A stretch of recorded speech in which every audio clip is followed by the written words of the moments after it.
Góðan daginn og velkomin á þennan kynningarfund uppbyggingarsjóð Norðurlands vestra. Ég heiti Sveinbjörg og sé verkefni uppbyggingarsjóðs sem snúa að atvinnu og nýsköpun og með mér er hún Ástrós, en hún sér verkefni sjóðsins sem snúa að menningu. Tilgangur sjóðsins er að styrkja verkefni á sviði menningar og stofna og rekstrarstyrki stofnana eins og söfn, setur og listamiðstöðvar og verkefni á sviði atvinnuþróunar og nýsköpunar á Norðurlandi vestra.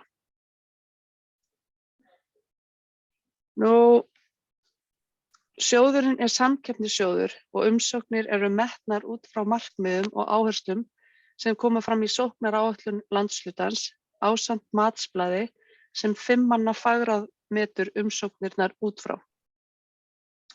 Fagráðin eru 2 og er skipað í þau af sveitarstjórnarfólki í landshlutanum. Sóknaráætlun landshlutans er hægt að finna inni á heimasíðu SSNVAP undir flippanum sóknaráætlun. Umsóknir eru metnar eins og áður sagði út frá matsblaði sem þið getið einnig fundið á heimasíðu SSNVAP undir uppbyggingarsjóður.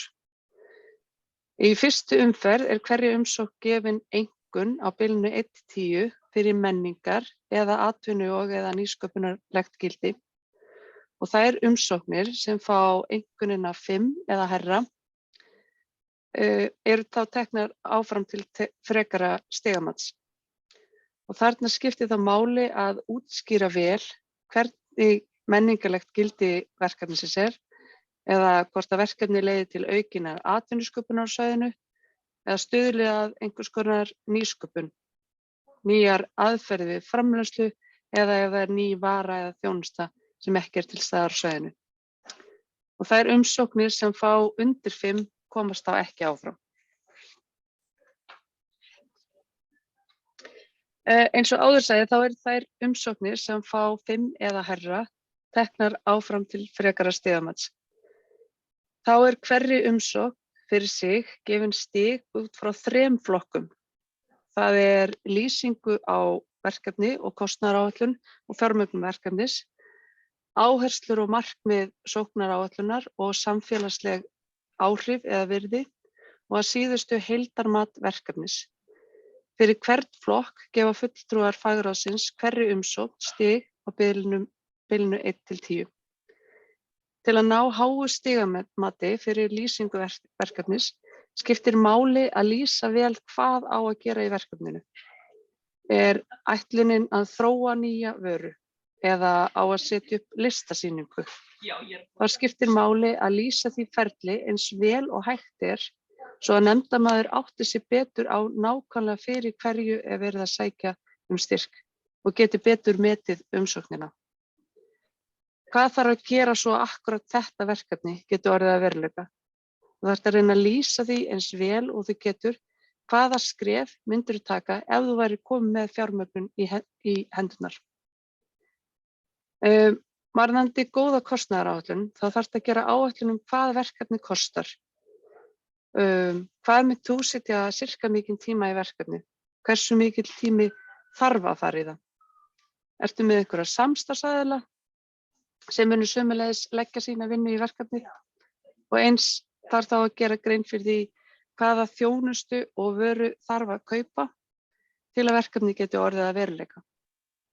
Hérna þarf að passa upp á að sundulega kostnaðinn eins vel og hægt er, en þetta er auðvitað alltaf bara áætlun, en þess vegna er gott að gera smá forkönnun á áætlun kostnaði svo að líklega sé að verkefni sé raunhæfara.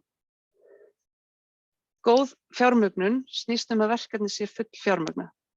Þá eigi við þann hluta sem uppbyggingarsjóður nær ekki að dekka, en sjóðurinn styrkir 50% af heildarkostnaði verkefna og þá einungis þann kostnað sem er styrkhæfur.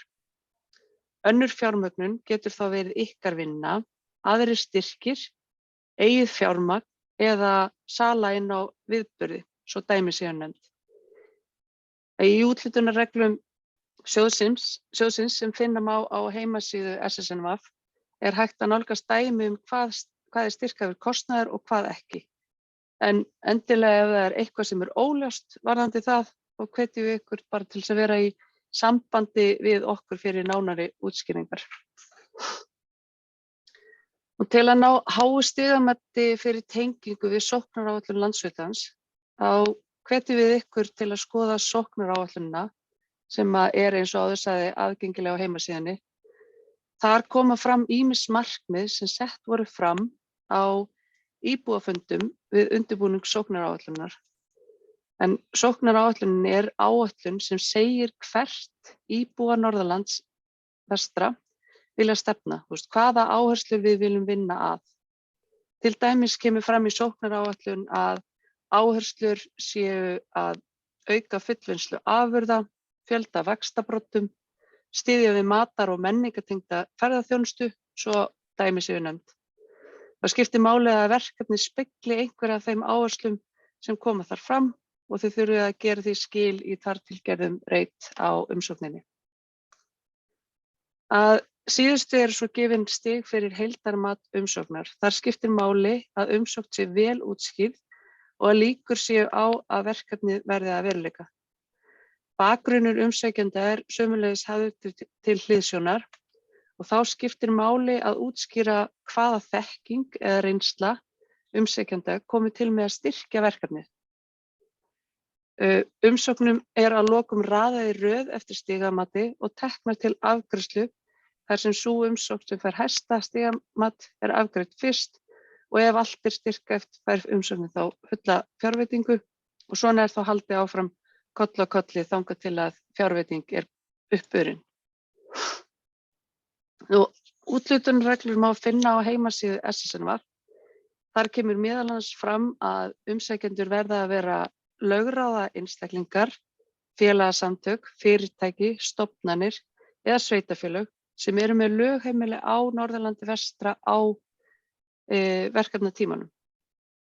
Það er sótt í gegnum rafræna umsóknargátt á sóknaráætlun.is og þangað þurfa öll fylgigögn umsóknar sömuleiðis að vera hengt við. Ef umsóknir eru á ensku þá þarf að fylgja með úrdráttur á íslensku. Miðað skal þá við að verkefninu skuli lokið innan 12 mánaða frá tilkynningu úthlutun og lokaskýrslu þá skilað innan 13 mánaða frá úthlutun. Samstarfsaðilar eru þeir sem leggja eitthvað til verkefnisins í formi þá vinnu eða fjármagns. En þeir sem fá allan kostnað greidda við verkefnið, það telst sem aðkeypt þjónusta, ekki samstarfsaðilar.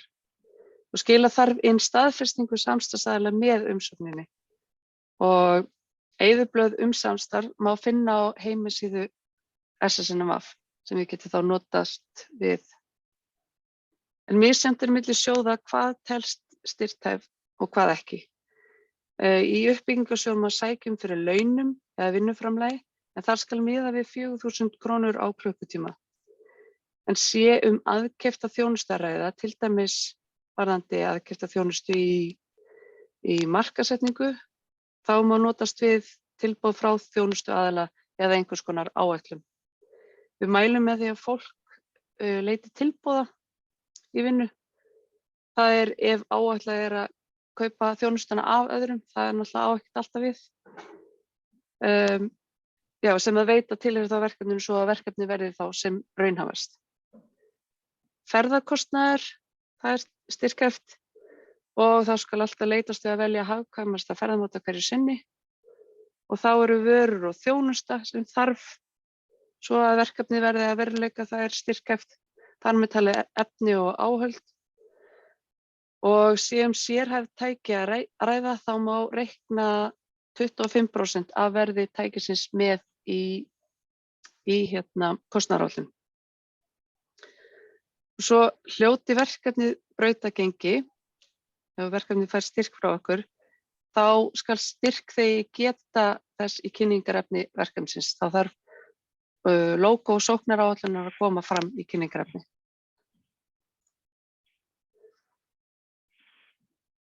Ekki er veittur styrkur til fjárfestinga í fyrirtækjum eða hlutafé, endurnýjun á fasta fjármunum eins og til dæmis vélum og tækjum.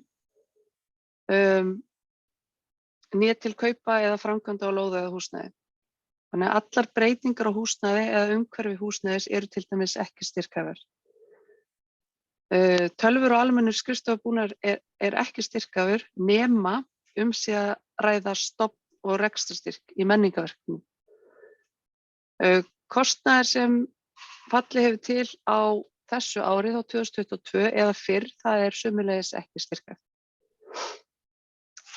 Ekki er veittur styrkur til almenns rekstrarkostnaðar í hefðbundinni atvinnustarfsemi.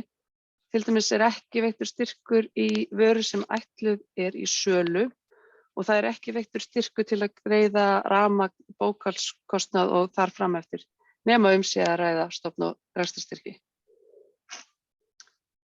Og ekki er veittur styrkur til íþróttastarfs, íþróttaviðburða eða tómstundastarfs. Og umsækjandi ber ábyrgð á því að fullnægjandi leyfi fyrir framkvæmd verkefnisins sé til staðar og sé verkefni þess eðlis og jafnframt þarf þá að geta þess í umsókn að það sé til staðar.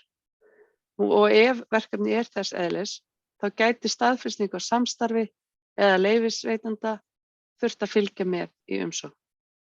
En ef það er einhver vafi á, þá bara endilega heyrið í okkur og við reynum að leiðbeina ykkur með það. Ef styrkhæfi er ekki búin að ganga frá verkefni frá fyrra ári, það er að skila lokaskýrslu vegna þess, þá er heimilt að fresta greiðslum vegna nýs verkefnis þangað til að bætt hefur verið úr því. Og ef að styrkhæfi hefur ekki skrifað undir samning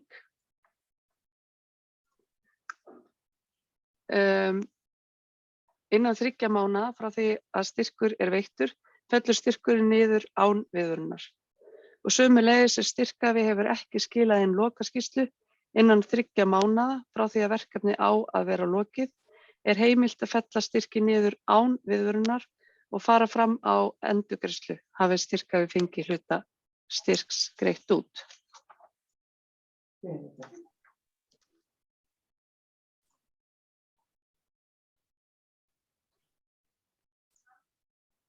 Sjá.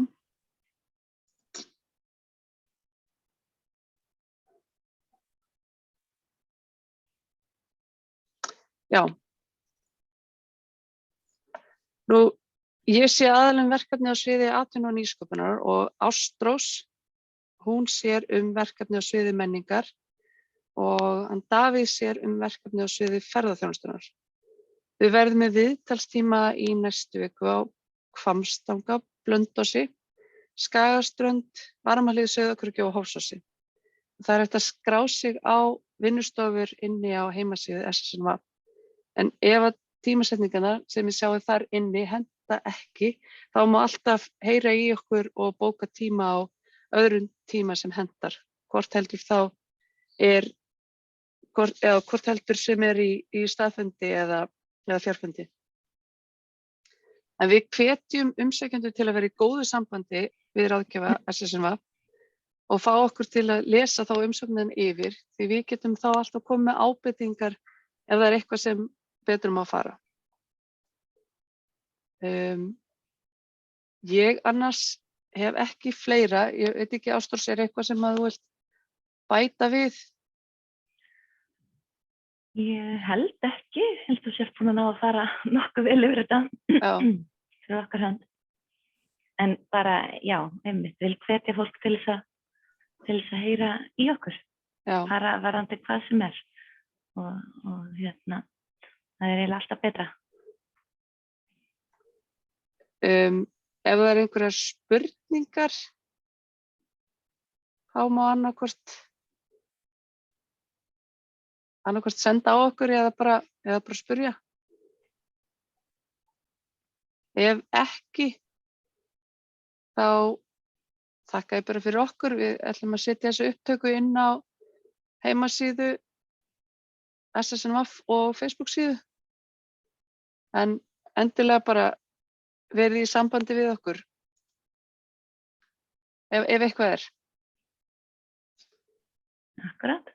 Heyrðu, bara takk fyrir. Já.